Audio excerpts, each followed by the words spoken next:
L'Évangile tel qu'il m'a été révélé, volume 3, la deuxième année de la vie publique, première partie. Chapitre 1. Instruction aux disciples en allant vers Arimathie. Seigneur, qu'allons-nous faire de celui-là? Demande Pierre à Jésus, en montrant l'homme nommé Joseph qui les suit depuis qu'ils ont quitté Emmaüs et qui maintenant écoute les deux fils d'Alphée et Simon, qui s'occupent particulièrement de lui.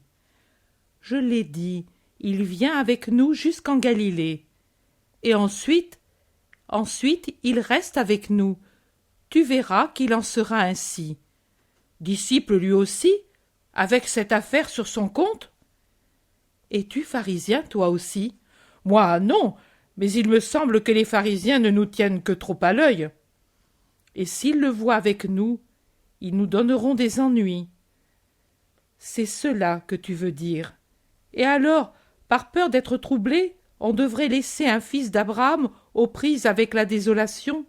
Non, Simon-Pierre, c'est une âme qui peut se perdre ou se sauver selon la manière dont est soignée sa grande blessure.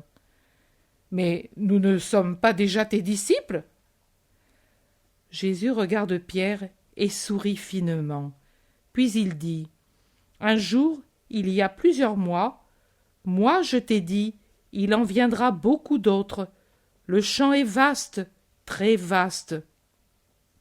Les travailleurs seront toujours insuffisants pour son étendue, parce qu'aussi beaucoup feront comme Jonas, ils mourront à la peine. Mais vous serez toujours mes préférés, termine Jésus, en attirant près de lui Pierre attristé, mais que cette promesse tranquillise. Alors il vient avec nous? Oui, jusqu'à ce qu'il ait remis son cœur en place. Il est empoisonné par tant de haine qu'il a dû absorber. Il est intoxiqué. Jacques et Jean, avec André, rejoignent aussi le maître et ils écoutent. Vous ne pouvez pas évaluer l'immensité du mal que l'homme peut faire à l'homme par une intransigeance hostile. Je vous prie de vous souvenir que votre maître a toujours été bienveillant avec les malades spirituels. Vous croyez que mes plus grands miracles et ma principale vertu se manifestent par la guérison des corps? Non, amis. Oui, venez vous aussi qui êtes devant et vous qui êtes derrière moi. La route est large et nous pouvons marcher en groupe. Tous se serrent près de Jésus qui continue. Mes principales œuvres, celles qui témoignent davantage de ma nature et de ma mission, celles que mon Père regarde avec joie, ce sont les guérisons des cœurs, soit les guérisons d'un vice ou de plusieurs vices capitaux, soit les désolations qui abattent par la persuasion d'être frappée par Dieu et abandonnée par Dieu. Une âme qui a perdu cette certitude de l'aide de Dieu, qu'est-elle jamais?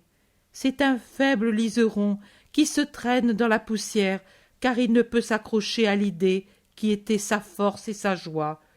Vivre sans espérance est une horreur. La vie est belle avec ses duretés, seulement parce qu'elle reçoit le flot du soleil divin. La vie a pour but ce soleil. Est-il sombre le jour humain, trempé de larmes, marqué de sang? Oui, mais après, il y aura le soleil. Plus de douleur, plus de séparation, plus de dureté, plus de haine, plus de misère et de solitude sous les nuages qui accablent, mais clarté et chant, mais sérénité et paix, mais Dieu. Dieu, le soleil éternel. Regardez comme elle est triste la terre quand survient une éclipse. Si l'homme devait se dire « le soleil est mort », ne lui semblerait-il pas qu'il vit pour toujours dans un obscur tombeau, emmuré, enseveli, mort avant d'être mort? Mais l'homme sait qu'au-delà de cet astre qui cache le soleil et donne au monde un aspect funèbre, il y a toujours le gai soleil de Dieu. Il en est ainsi de la pensée de l'union à Dieu en cette vie. Les hommes blessent, volent, calomnient, mais Dieu guérit, restitue, justifie, et sans mesure.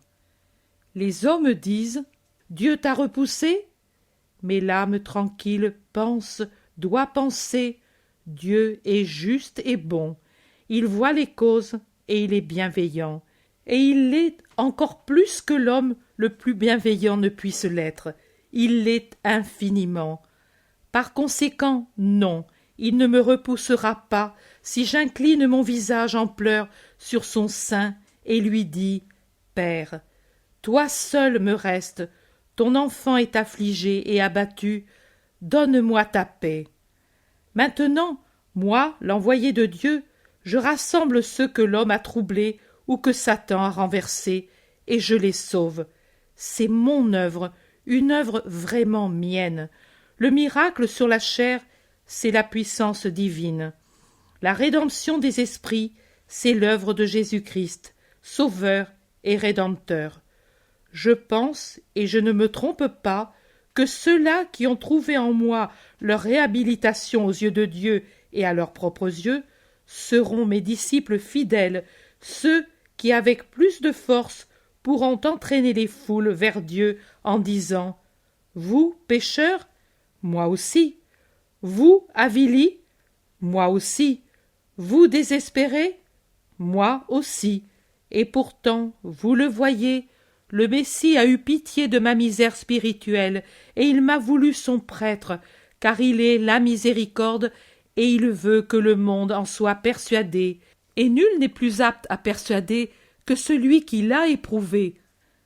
Maintenant, moi, à mes amis, et à ceux qui m'ont adoré depuis ma naissance, à vous par conséquent et aux bergers, j'unis ceux-ci, je les unis aux bergers, à ceux que j'ai guéris, à ceux qui, sans choix spécial comme celui de vous autres 12, ont pris mon chemin et le suivront jusqu'à la mort. Près d'Arimathie se trouve Isaac.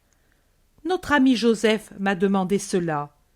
Je prendrai avec moi Isaac pour qu'il s'unisse à Timon quand il nous rejoindra.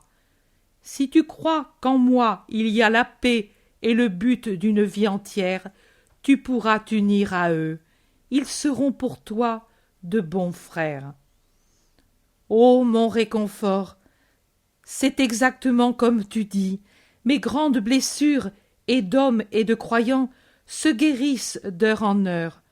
Depuis 3 jours, je suis avec toi, et il me semble que ce qui était pour moi un déchirement il y a seulement 3 jours soit un rêve qui s'éloigne. Je l'ai fait, mais plus le temps passe, et plus le rêve s'évanouit dans ces détails cruels en présence de ta réalité. Ces nuits dernières, j'ai beaucoup réfléchi.